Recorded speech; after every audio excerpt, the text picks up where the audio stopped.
2017, he was out on his mountain bike up on the north side of our county in a remote area, and he was shot and killed. I can't talk about everything the killer did at the scene. Thankfully, they did engage in several different actions that I think provide us clues. But it's like, here's this 60-year-old guy. He has no money. He is married, pretty newly married. But the marriage seemed okay. I think they did have some issues, but I couldn't find any kind of motive for his wife to be involved in this at all. It's on a random Thursday, in the middle of the day, and he's out in the woods, and he gets shot and killed. It just seems so random, but there's attributes about the case that don't seem random. I'm Steve Murphy, DEA Special Agent retired and now host of the Game of Crimes podcast. If you've seen the Netflix series Narcos, then you know my story. I now bring you stories of heroism and bravery from our law enforcement and military heroes, and occasionally from the criminals that they faced. Welcome to Game of Crimes.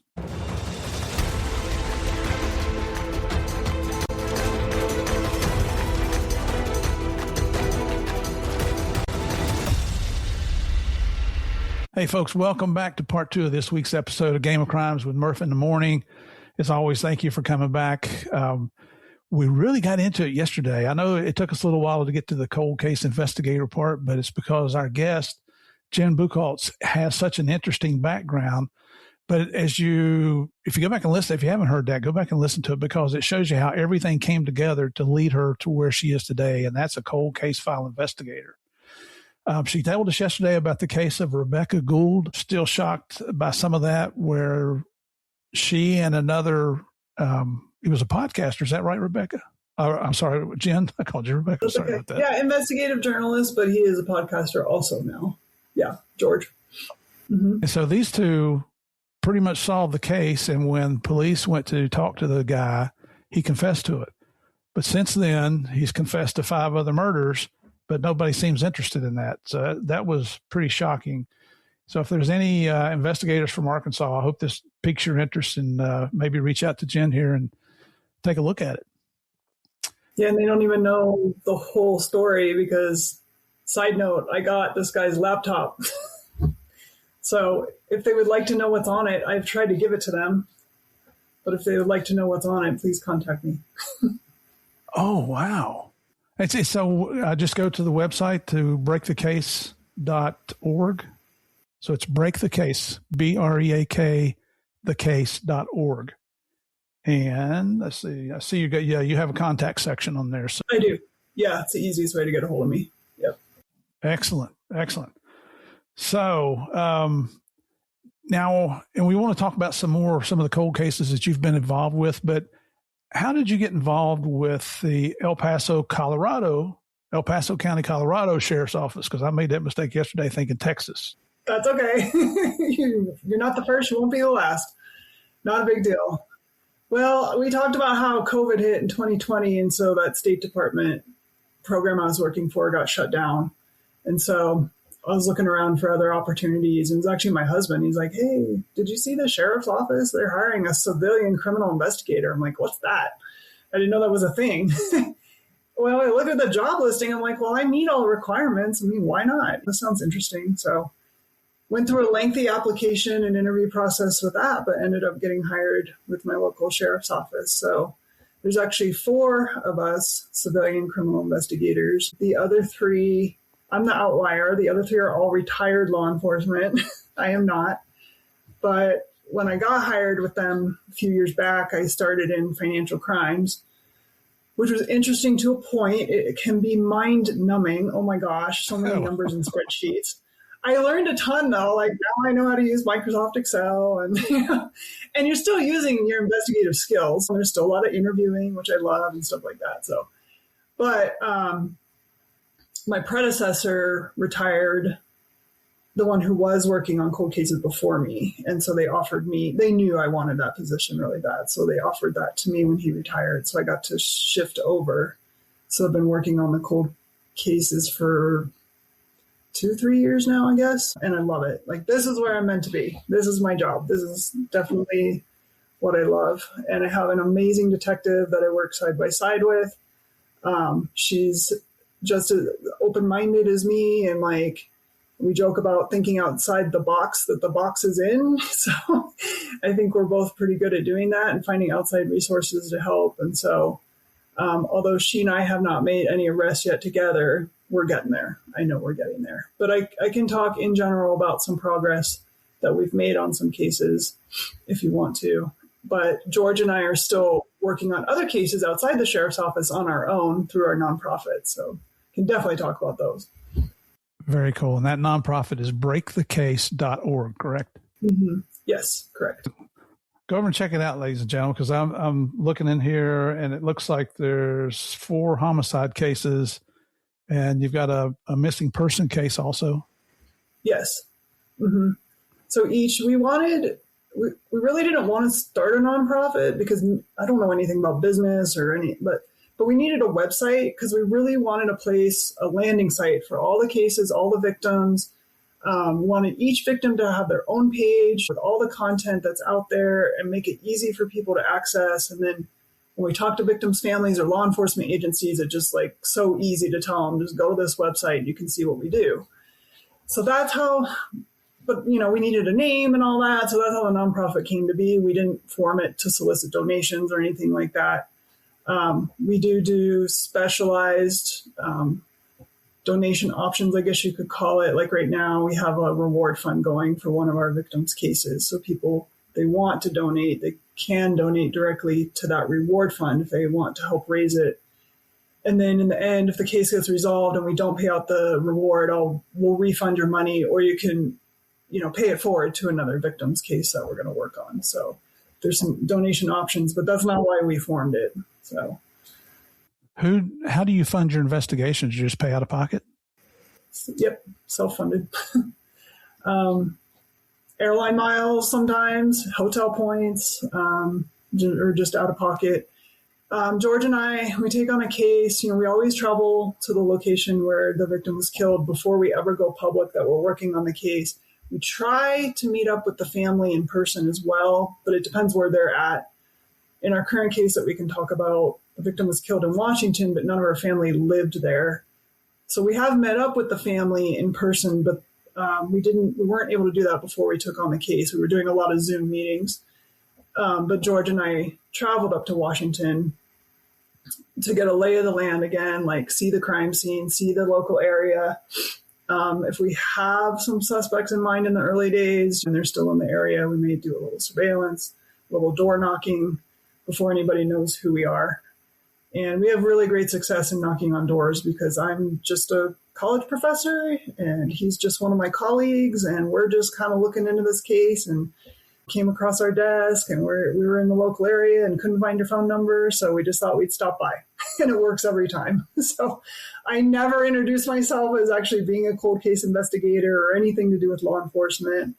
And I'm not there in that capacity anyways, so there's no reason for me to. But yeah, we work really well together. And obviously him as a journalist, he's used to interviewing people in a different way than I am, but it works really well together. And I think having a male-female team works really well too, because sometimes one person's more comfortable with one gender over the other, and we can just kind of figure that out pretty quickly and play to it. So before we get into that case, behind your head, I see an article on the wall that says Kennedy slain. Can you tell us about that? So my mom was going through some of her stuff a few years back, and she goes, I have all these old newspapers that I've saved. I don't know, maybe I should just, give them away or throw them away. I'm like, no, don't. I mean, I love print journalism, and I love writing. So anyways, I was like, would you be willing to mail them to me? She still lives in California. So she did. She mailed me this big box of these old newspapers, and I was going through. I'm like, God, these are so cool. These are just like a snapshot of history. So one year for my birthday, I don't really need anything anymore, but she's like, what do you want? I was like, you know what I really want? I want to get a couple of those newspapers framed, like really well, like professionally framed with the museum glass so that they're never going to get damaged. And so that's what she got me for my birthday that year. So I picked the Kennedy slain. I think is just fascinating. It's also really good to frame, a nice one to frame because the headline's so big and it's easy to read. And I purposely asked them to keep the wrinkles in the newspaper they're like, well, we could take the wrinkles out. No. I was like, it looks cool that way, it is original. And then the one over here is a little harder to see, but it's from 9/11, where they were hoisting the flag up over the World Trade Center. And obviously 9/11 was like New York City, 9/11, all that's very close to my heart. I went to school in New York City. I was working in counterterrorism at the time 9/11 happened. So it, hit me hard. And so I chose that one as the other. But I still have this I got a better container, but to protect these newspapers. But I was like, eventually I have this dream of having them all framed like on a wall somewhere. So those two are the start. That's very cool. And that's a great way to maintain history there so that. Exactly. Yeah. The fact is they might be worth something, especially the one about Kennedy, because it is in such good condition, but that's not what it's all about. No, it's about preserving them, and I don't have kids, so I don't know who I'm going to pass them on to, but someday I'll meet somebody, I hope, that really loves them, and I'll pass them on to them. So Very cool. Okay. So, and I thought there was another question I wanted to ask you. We talked about you guys have the podcast Break the Case, right? We do. Mm-hmm. And that's still active. It's produced by the university I work at, which is awesome because they provide us a professional sound engineer, I think is his title. And he does a great job editing and doing the background music and all that stuff, making us sound way better than we normally would. But it's a serial type podcast, so each season is one case. And of course, growing pains as you learn how to make a podcast better. But the first season is on the Rebecca Gould case that we've talked about, the guy's in prison and he confessed to others. We had started that on a different platform with my editor at the university. So it's a little different format. And we transitioned it a couple years ago over to the Break the Case platform. So it's more discussion from me, George, and that editor about the case than it is going out and recording interviews. And then we kind of progressed as we got into season 2 and then season 3. But 2 and 3 are more on the ground, more interactive for the listener, and you kind of just follow us through the investigation as we're conducting it. So season 3 is our current case of Linda Malcolm. I think there's 12 or 13 episodes. We haven't put out an episode in over a year on her case because we're not going to just put out content, and we don't make any money off doing it. It obviously takes a great amount of time to put these episodes together. So if we don't have something critical, I'm not going to just take up airwave space. But just know that we are still actively working on Linda's case and continuing to raise awareness for it. We've done I have a spreadsheet of our interviews. I think we've done close to 100 interviews of different people. We tracked down people who were in the Netherlands. I tracked down somebody who was over in Portugal for that case. We didn't actually fly over there, but I was able to get them on the phone. There's been a ton of work that's gone into her case. And now we're just kind of waiting on police to take those next steps, to hopefully resolve it. So, we try to give the listener. Go ahead. I'm sorry. Is that case in Colorado? Nope. It's up in Port Orchard, Washington, which is such a beautiful area if you ever have the chance to go there. But Linda was a Navy veteran, and she was stabbed to death inside her rental home in 2008. And then somebody set the house on fire. And she was stabbed 24 times. There was definitely a dynamic fight that went on because she has many deep defensive wounds on her hands and arms. So she was, not like someone just came in the middle of the night and stabbed her in the neck and that was it.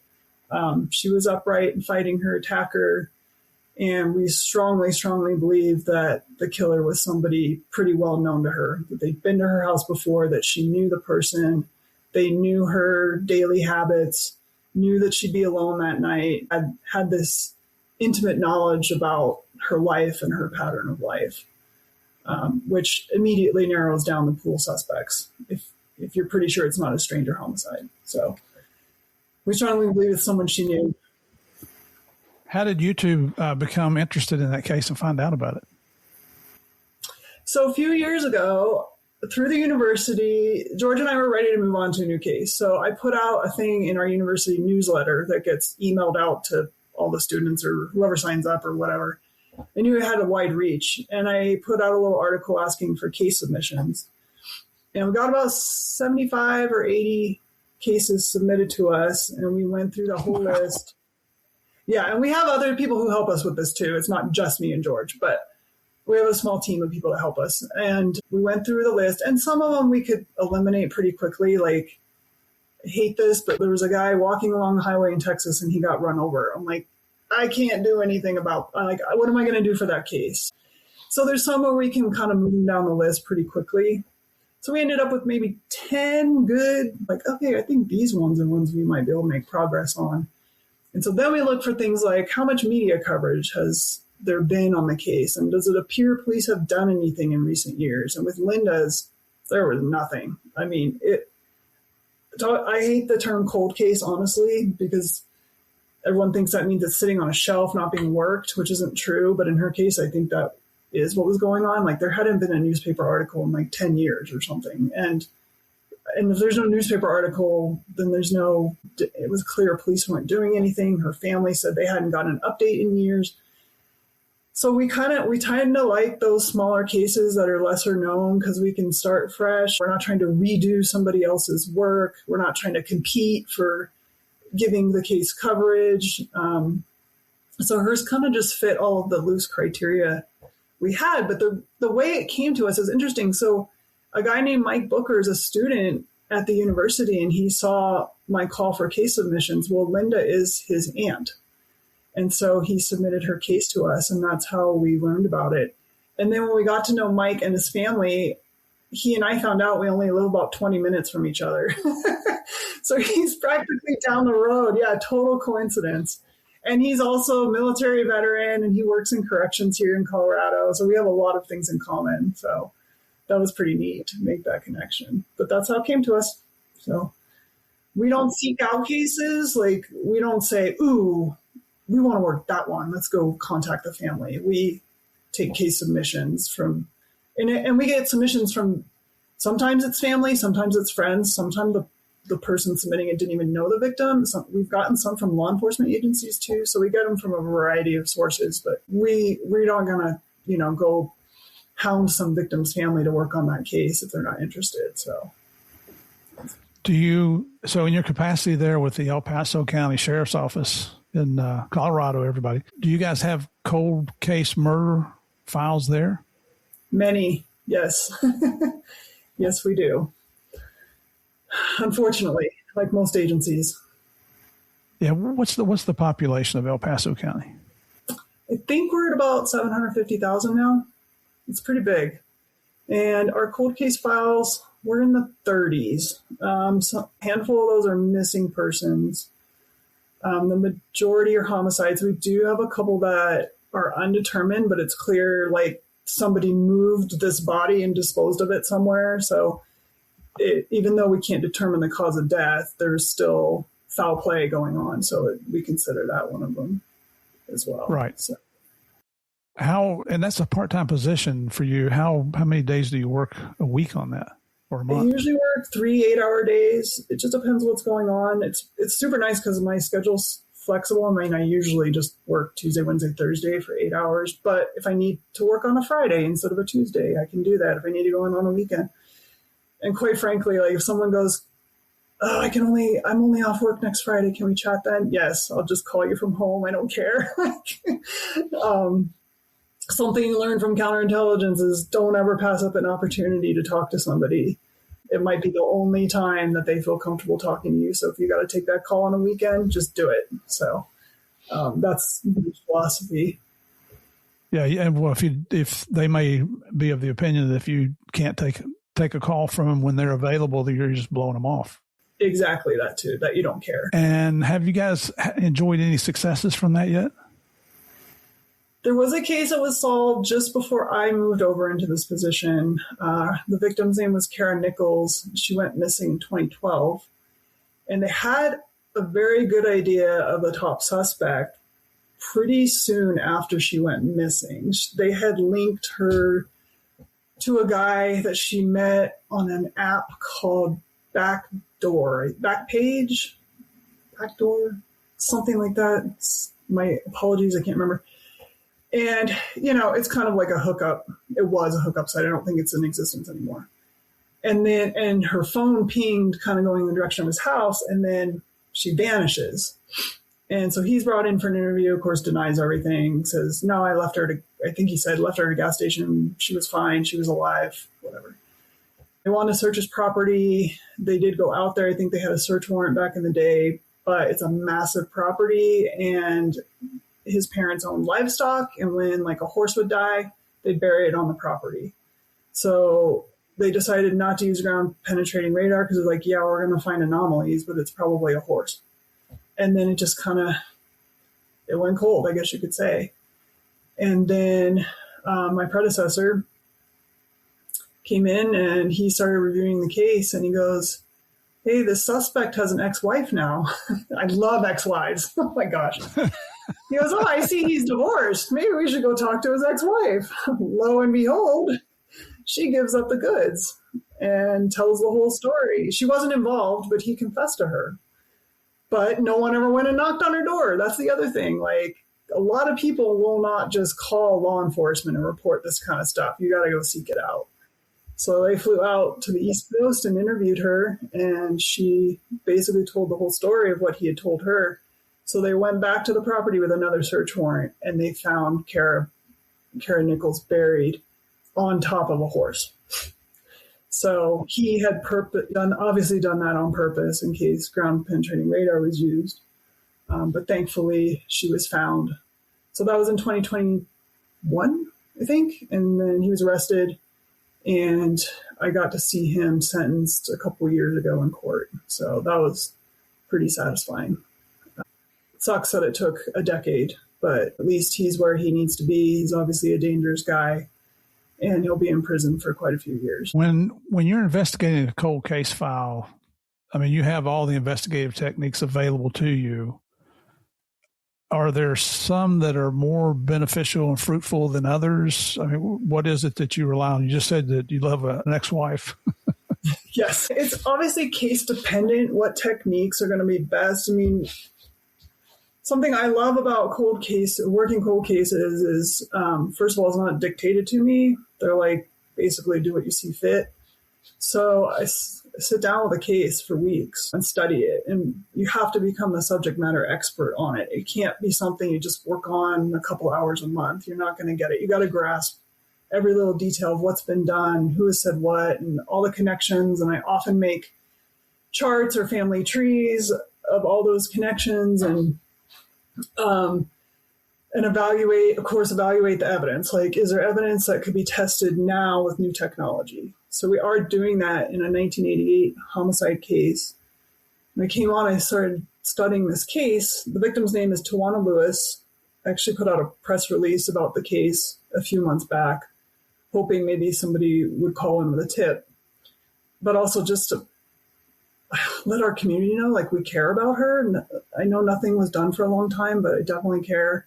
And we definitely want to get progress on this case.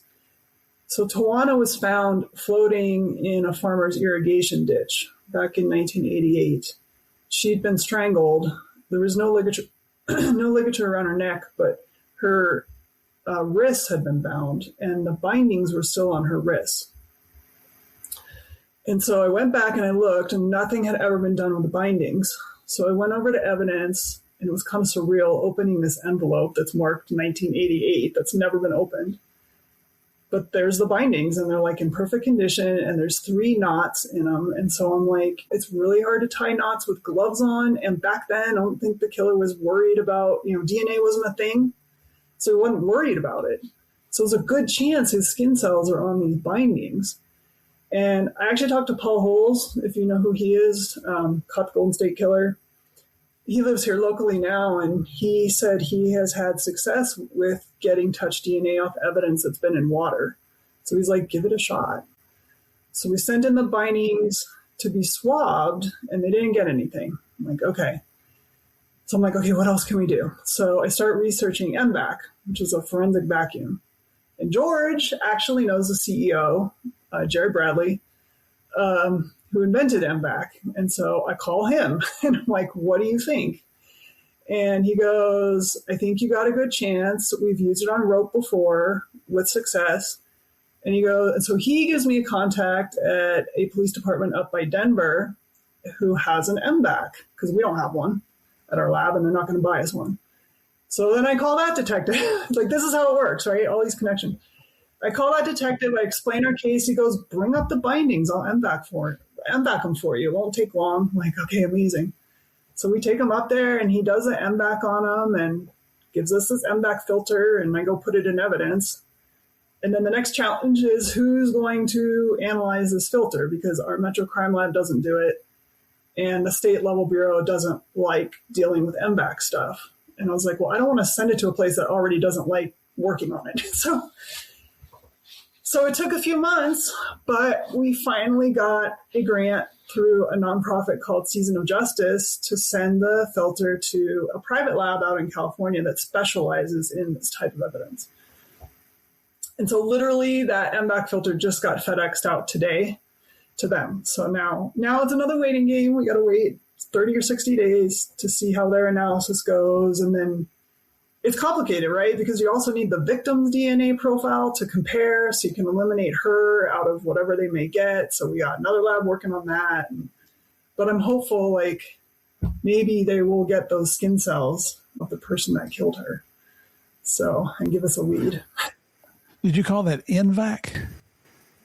M, like Mike, vac. Yep. So it is a forensic vacuum. It's actually a super simple system. And it's best with porous surfaces, like fabric, rope is fine.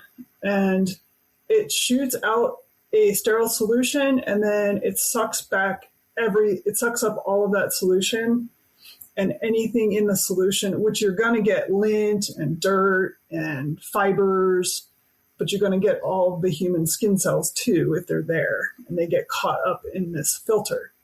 And then the lab that specializes in analyzing that filter can find the skin cells in there essentially, and then hopefully develop a DNA profile out of them. Wow. I've never heard of that. Yeah, it's cool stuff. That's when I say the technology, the forensic technology, I guess, is that's never been anything I've investigated, but wow. Definitely advancing. I mean, it's not applicable in every case. In some cases, they just don't have that evidence to test, okay, so it's like, what else can we do? Or if you don't have a body, like we're working on a no body homicide right now. I don't even know the person's body. So, evidence testing doesn't really come into play. So each case is different, what you got to use. But I said to my partner when I first came on, I was like, she goes, well, we don't have a forensic testing budget. I'm like, I'm not letting money stop us from solving cases. We'll find the money. And so we've done pretty good. We can talk about Ramapo College if you want, but they've got an amazing program that has helped us tremendously. So we have a 1986 case of a homicide victim that was found in a field. He was skeletonized, no ID, shot in the head. And since 1986, we haven't known who he is. He's been a John Doe. They've done the composite sketches and the clay molding, and we've put those photos out. No luck. And it's like, how do you investigate a homicide if I don't know who the victim is? Yeah. So last year, on my social media, I was looking for funding to do genealogy to try to figure out who this guy is. And because you need a different type of DNA profile than you do for the CODIS database that the FBI runs. Well, to get that other type of DNA profile is thousands of dollars at a private lab. And unfortunately, this is very common, but our law enforcement chain of command didn't really understand what, just send it over to the Metro Crime Lab. I'm like, they don't do this type of analysis. So somebody recommended, they're like, hey, there's a program at Ramapo College, which I'd never heard of. So I looked it up. They're in New Jersey. So they have a genetic genealogy training certificate program for students.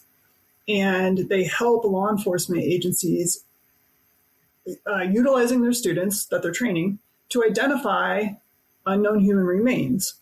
And they pay for all of it. And I'm like, huh.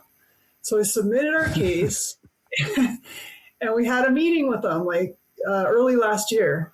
And they said, yeah, they offered up they're like, we'll take on your case. We will pay to have the DNA profile developed. And our program will do the family tree building and the genetic genealogy to try to identify your person.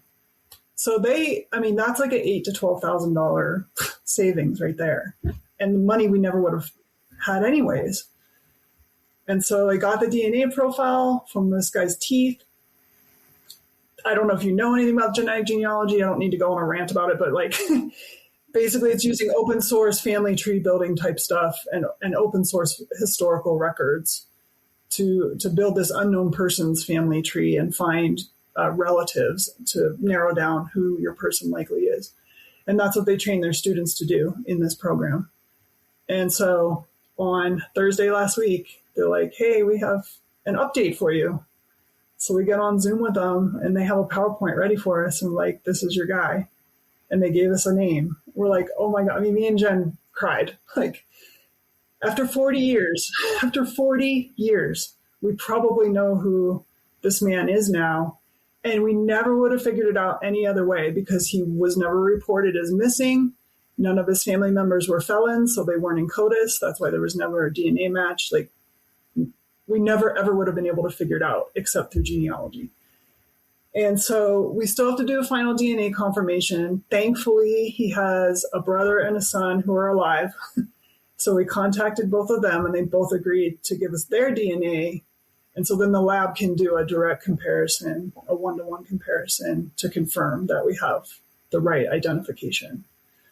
But so far, everything's falling in place for it to be him. So it's like, what a feeling to be able to give a victim back their name, first of all. And then we'll be able to give his remains to his family for a proper burial. And then we can start a homicide investigation and hopefully find his killer. I know the viewers can't see me when you're talking, but my chin's sitting on my desk. It's amazing what you're doing with that one case. When you talk to the brother and the son, what did they think happened to the victim? Well, the son was an infant when his dad went missing or was killed. And we're still trying to narrow down when he was killed. We know when he was found, but we know he'd been there several months because he was skeletonized. So we're working on the time of death. But the son was an infant. So he was born the year that the skeleton was found. So he never knew his dad or anything about him. He did say somehow, he heard through the grapevine, his dad was in the witness protection program, and that's why he'd never met him. We're like, I don't think so. But so the son didn't really have any insight. But the brother, he said he was in and out. My brother was in and out of jail, and most of the family was living in Texas. He left.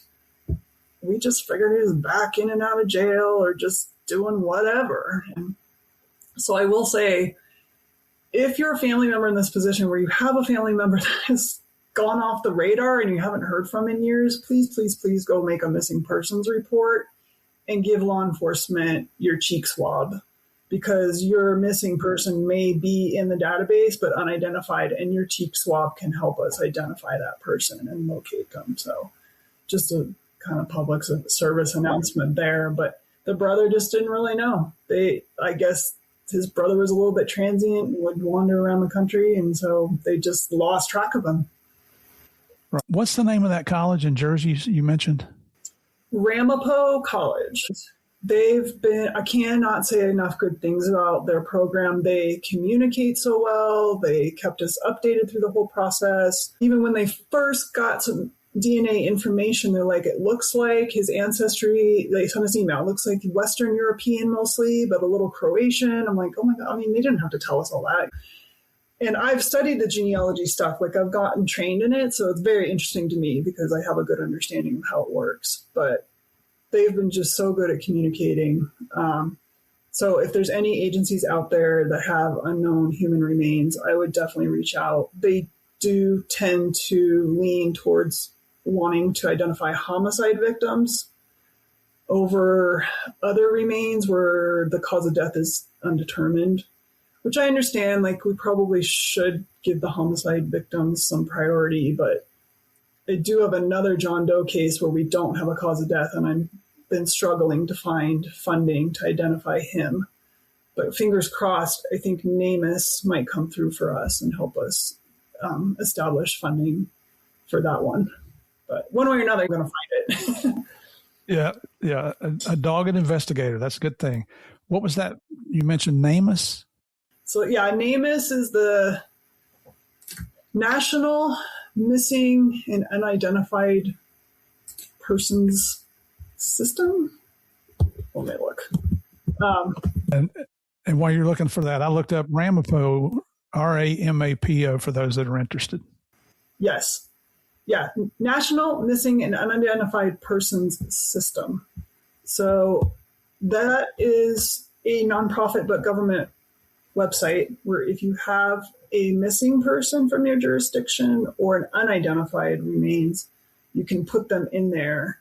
And the goal is, like, we'll search through there periodically on our John Doe to see if there's any new missing persons reports that might match when he went missing and the circumstances and stuff like that. But they do apparently go look for funding from different areas to help agencies with these issues of identifying unknown people.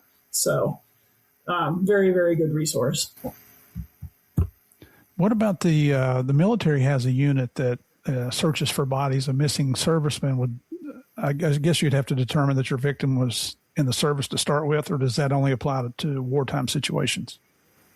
That's a good question because I haven't dealt with them, so I'm not positive, actually. I have dealt with, so Army CID now does have a cold case unit. It's very new, but I'm not sure how to answer. I don't have the answer to your question. I just don't know. I would have to do some research to find. There's a good friend of mine who helped me create this podcast, Morgan Wright. He was my co-host up until about a year and a half ago, and his real job got more demanding of his time. But he loves this kind of stuff. I'm going to have to make sure he listens to this episode, but also I'll call him and talk to him about you because he's always involved. He's created. Yeah, and he's created an app that they're testing in the state of Virginia now on solving crimes. And for me to try to even explain it to you, all I would do is confuse you because I'm confused about it too. He's a lot smarter than I am.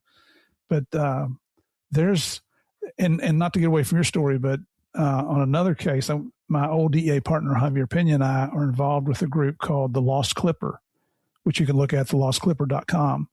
And it involves the disappearance of 15 Americans in 1938 over in Micronesia in the South Pacific. Yeah, we've been over there a few times. I've been over twice. I think the team has been over there 5 times. And our last trip, which was April of 24, I believe, we took cadaver dogs with us.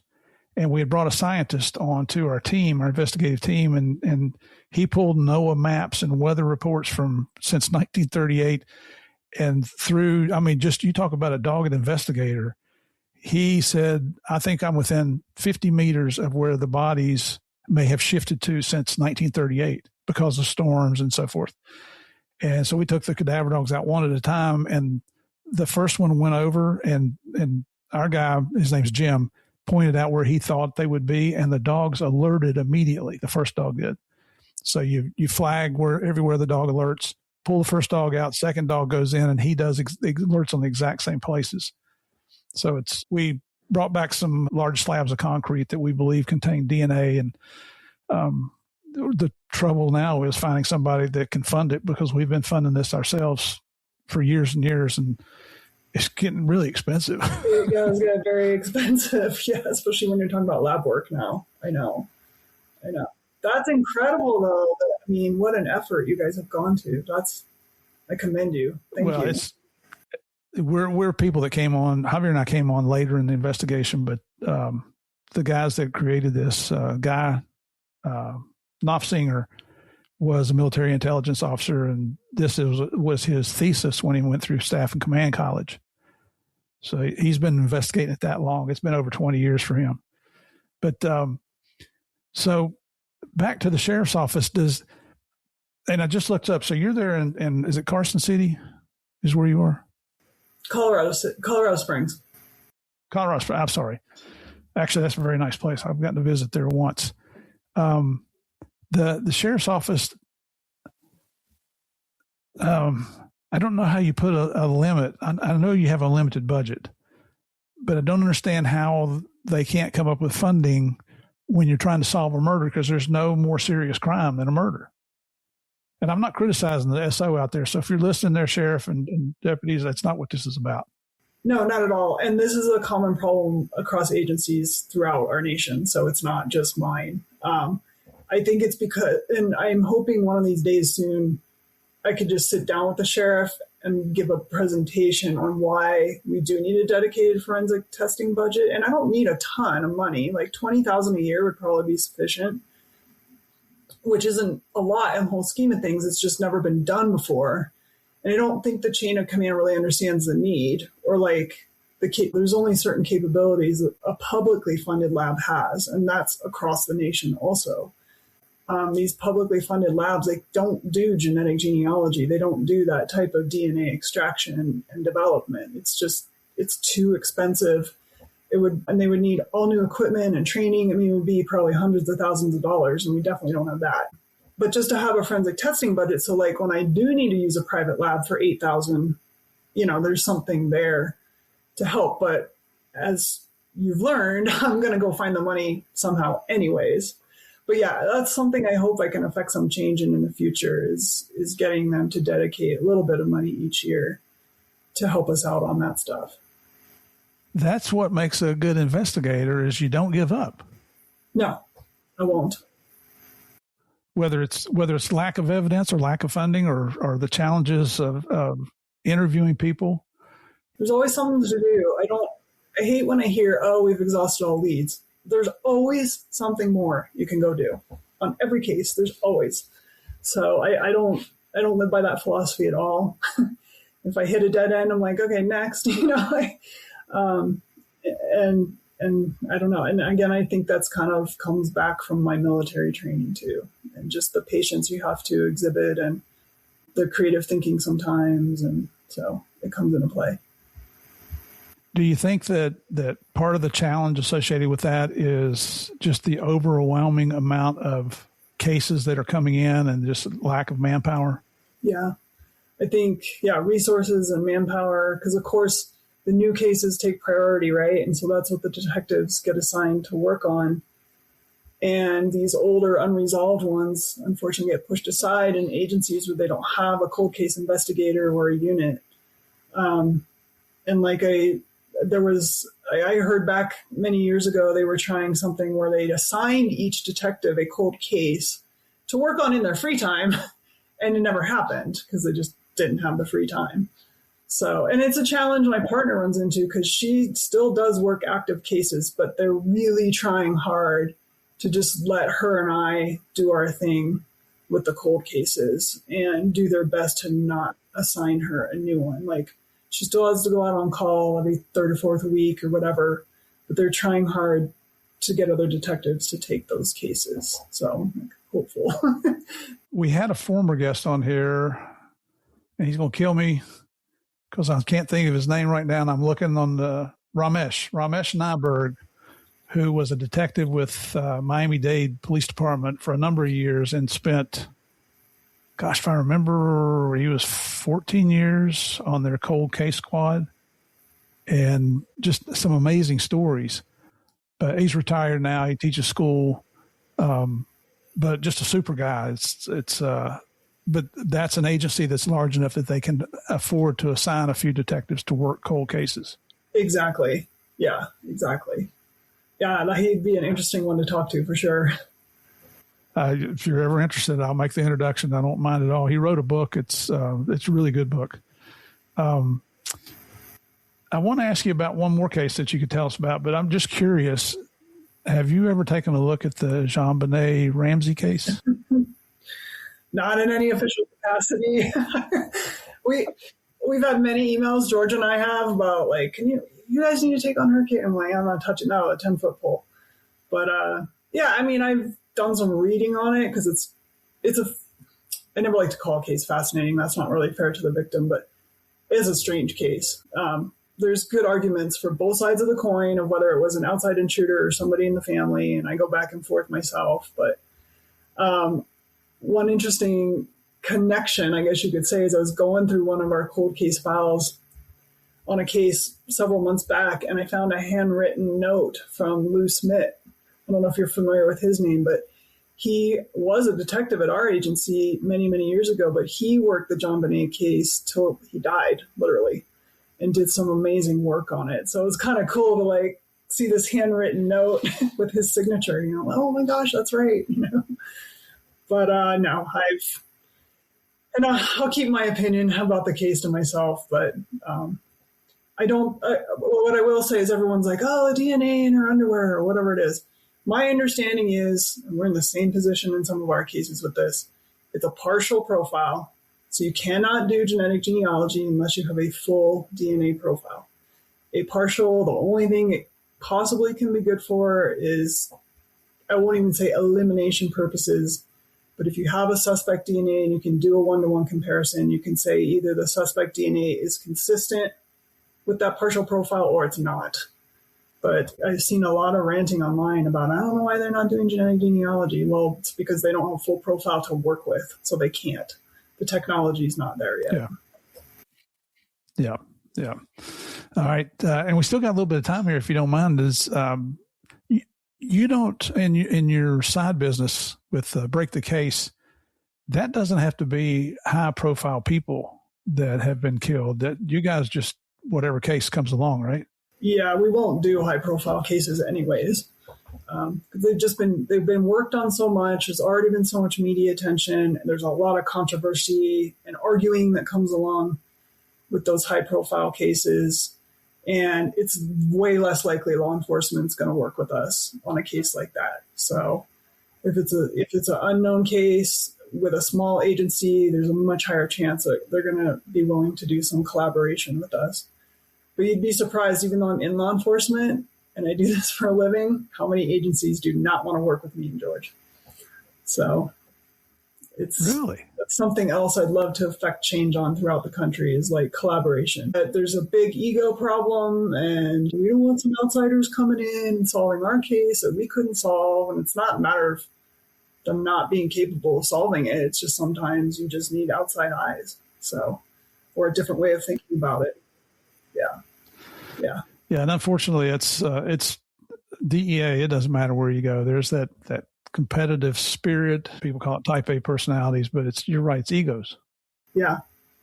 I would love someday, I don't know if this will ever happen, but I'd love to have multiple teams around the country and each team just working on one case and in collaboration with the investigating authority. And that doesn't mean the agency has to like give us the whole case file, which we have had happen, but at least collaborate with the team and brainstorm, on things they can share. And our team has an advantage where we have the time to go seek people out and interview them. And I don't have to Mirandize anybody. Like, I don't have a badge or a gun. Like, me and George are much less assuming and like lower profile and less alarming, I think, to people. And so why not use that to your advantage? Like, I've said at work, I'm like, man, I wish some podcasters would go take a look at some of these cases we got and see what they can dig up or who will talk to them. I would love that, but I can't direct somebody to do that. But I would love that kind of information. It just to me, it sounds like another tool in an investigator's toolbox. It is. If someone like me and George showed up at my work, I'd be like, let's go. They probably won't let me share the whole case file with you. That's fine. We can still work together and come up with some ideas. So, yeah.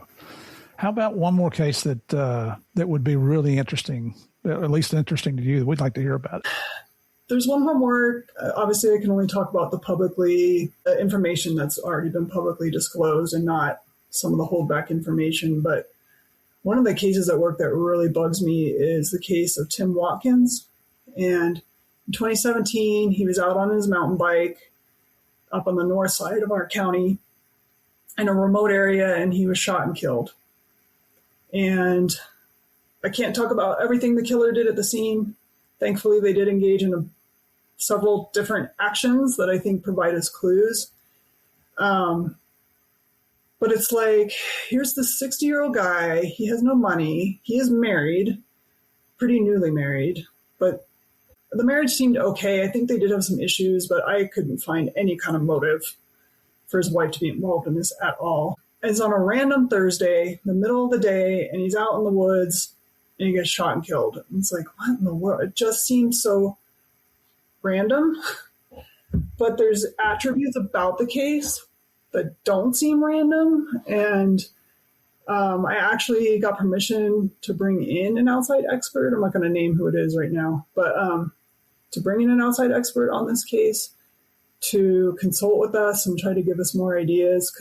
So it's a struggle because we have no digital evidence. So there was no cell phone signal where he was, and up on a bike trail, there's no video or anything like that. There is a dirt road that's drivable by car within a couple miles, but traffic on this road is rare. So no witnesses, but something I did. So when I went back and started working on this case, I learned that there's an app called Strava that a lot of mountain bikers use to track their rides. And so I was actually able to track down probably at least a dozen people who had ridden in the area that day. A couple of them were able to look back in the app and see where they went, other riders that were in the area. Like that was super helpful. It didn't give me the magic piece of information, but at the same time, it's helping me with a timeline of, okay, you rode the trail at this time and didn't see anything and stuff like that. And it's tedious, but I think it gave me some good info. But yeah, this case is a struggle because there's just no digital evidence. I mean, we know his last phone call and where his phone last pinged, but it's miles from where he was found. So it doesn't really help me much other than narrowing in a time of death, like, oh, okay, I know he was alive at 11:09 because he spoke to his friend. And so there is some media coverage out there on this case if people want to read up on it. And please, seriously, if you have ideas, like send me an email. I'm always open to listening to people's investigative ideas because I can't think of everything. But that one really bugs me. I really dug into his victimology hard. I mean, I interviewed probably 40 or 50 people who knew him, who hadn't been interviewed before. And it's like, the guy is squeaky clean. He has no red flags. Like usually you dig up some kind of dirt. Can't find anything on him. I'm like, what would motivate somebody to take out this guy? So. How did you find that website about people going off, where they're biking at? So I talked to one of his friends and he goes, have you ever used the Strava app? And I said, no. And he goes, yeah, it's for tracking your ride, or you can use it for hiking too, but you track your rides. But he's like, you can also see on the map and the data if there were other riders who were in the area that day that you were. I'm like, oh, so what do you see? And so I called a couple of people and they were able to go back to 2017. Oh yeah, I rode this trail at 1:30 in the afternoon and it took me this long and stuff like that. And oh yeah, and I see that this person was also out that day. And thankfully nobody seemed to mind that I got their name that way, but everyone I called was very helpful. But it's just one of those things like I didn't know about and someone introduced me to, and so I used it to my advantage in the investigation, and maybe someday it'll reveal something or fall in line with something new. But unfortunately, our victim was not using the app. I wish, but I couldn't track him. When was that murder committed? 2017. And his name is Tim Watkins. Yeah. And he was very well known in the mountain biking community. He had actually built the trail that he was shot on. It's ironic. He did a lot of trail maintenance in the area. He had developed a lot of the mountain biking trails in that area where he would ride all the time. So I go back and forth whether in my mind, like, could he have been targeted? And then who would, if he was, that means there's got to be somebody who knew his work schedule, knew he's off work on Thursday, knew where he'd be riding. Like, that's a lot of intimate information to know. There can't be that many people who would know all that but then maybe he wasn't targeted. Maybe this was just an altercation and and something went awry. But I'm hopeful. We have sent in some evidence. I'm not going to say what it is, but some pieces of evidence for retesting with new technology at a private lab. So I'm like, okay, fingers crossed, please, that gives us a lead. So we'll see. Yeah. I've got one of my best friends from high school lives in Chattanooga, Tennessee, or near Chattanooga, and man, he is Mr. Outdoors. He was in high school, and he's retired now, but he spends a lot of time on those trails in the Smoky Mountains, and he's real big on making sure the trail's in tip-top shape. And I can see where they have a vested interest in that. Maybe this is Murph's pontification here, but it makes you wonder if somebody did something, left some trash on the trail, and he challenged them, and that's all it took to set somebody off. There's Murph's 5-second analysis of the case. No, it's fair. Or did he come across the person shooting? Because this is an area where you're not supposed to shoot. Did he come across them and they were shooting illegally and he got mad and then it escalated? So I have a list of different scenarios, as I think of them, of the motive and what kind of led to this. Because if I can figure out the motive, I can probably figure out the killer. There you go. And so all you super sleuths out there, you're always looking for something to investigate. There you go. She has offered for you to contact her if you have thoughts on this. Yes. So go to breakthecase.org, go to the contact section and put in your thoughts. Please.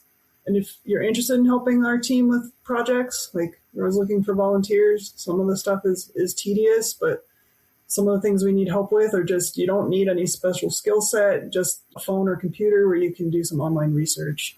And I'm referring mainly right now to that project about William Miller and his other 5 victims and whether they exist. So if you're interested in helping us with that, please shoot me an email and I'll get you access to the information and spreadsheets that we have going on that. There you go. I mean, if you're interested in this at all, you're not going to make any money off of it, but no, I can't pay you. I can't pay you, but you might get some amazing experience. There you go. And some self-satisfaction in life that you've helped somebody else or helped their family out. I'm shocked about the volunteer part because just recently in interviewing, January was Human Trafficking Awareness Month, and brought in Tyler Schwab from Libertas, and I brought in Chad Melly from protectall.org, and they have volunteer positions. And I'm thinking, how in the world would you be a volunteer on that unless they want you to pretend to be a pervert or something like that? But they have a variety of things, just like you talked about. That's outstanding. That's outstanding. Yeah. It's interesting because we get a lot of emails like, and everybody listen to podcasts, I want to solve a cold case. And it takes a lot of patience. A lot of people give up.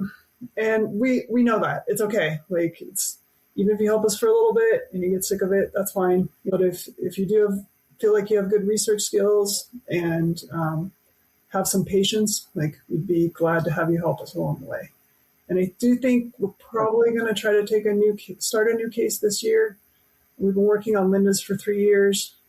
We kind of feel like we've exhausted our resources on that and are waiting on police to do some things on their end. But, always looking for people that want to help. There you go. So before I let you go, Jen, do you have any words of advice or wisdom for people about, based on all your experiences, especially in cold case and missing persons investigations, that you'd like to leave everybody with? Oh my gosh. That's a big question. It is. Never give up. And just remember who you're working for, right? If it was your family member or loved one that was killed or went missing, you would want the investigator to do everything possible. And I truly believe there's never an end to that road, especially when you're in law enforcement. There's always something else you can find that will develop a lead or a direction to go. And even if it ends up being the wrong direction, well, at least you answered a question. So just never give up, and don't be averse to bringing in outside experts or looking for outside experts. Like, we do have missing persons cases, and that's not my background. but I have sought out training in it. And then I've sought out assistance from a couple other agencies and persons that do specialize in missing persons to help me. Like, I can't do an investigation by myself. Nobody can. So just because someone might not have a badge and a gun and be in your agency doesn't mean you can't utilize them. So there's so many resources out there. So don't let that stop progress in a case, please. Yeah, it's hard to check our ego sometimes, but that's what's required. Yes, absolutely. Well, listen, if everybody, you want to find out more information here, Jen's website is breakthecase.org, O-R-G. Her podcast is Break the Case as well. On YouTube, you can find her at Jen Buchholtz, Bucholtz, like private investigator, and also at Break the Case. On Instagram, Jen Buchholtz, CCI, and as well as Break the Case NP for nonprofit. On Facebook, Jennifer Bucholtz and Break the Case. And on X, Break the Case Nonprofit. And I even found Jen on LinkedIn, that Jen Buchholtz. You mentioned your book, There Is No Goat, that came out in 2024, but you had another book, didn't you? Yeah. George and I co-wrote a book on a case we worked on in Lubbock, Texas. It is, spoiler alert, still unsolved. But I think if you read the book, you will be able to draw your own conclusions on what happened to this girl. But yeah, so we co-authored that book. Yep. And there is a chapter in there about the Rebecca Gould case too. And I was joking around while we were not recording about who killed Debbie Sue, like the song, but and you can find both those books on Amazon. So check this stuff out. The reason I read off all the sites is a lot of people listen to the show on audio and not video. On video, there's this, you saw a placard come up on the screen there with all the contact sites to go. But Jen, thank you so much for your time. And I mean, what an eye-opening discussion. I think everybody is probably interested in cold cases and especially how those get solved. And it sounds like the biggest thing is taking those blinders off, thinking outside the box. Don't think that one individual has all the answers, willing to open up to other information and other sources. So it's been an honor to have you on here. Thank you very much. Thank you. It's been my pleasure, and I really enjoyed this conversation. Thanks for having me. Excellent. So everybody, listen, thank you guys again for coming to every week to listen to the Game of Crimes with Murph in the Morning. Next week, we'll have another great guest. And 2 episodes from now, we'll have Barbara Butcher on here as a guest who Jen got to work with in the New York City Medical Examiner's Office. I just finished reading her book and wow.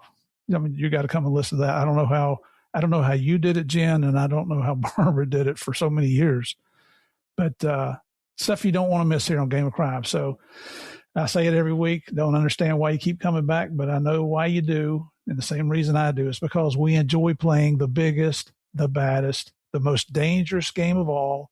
And that's our Game of Crimes. God bless you all. Stay safe out there. See you next week.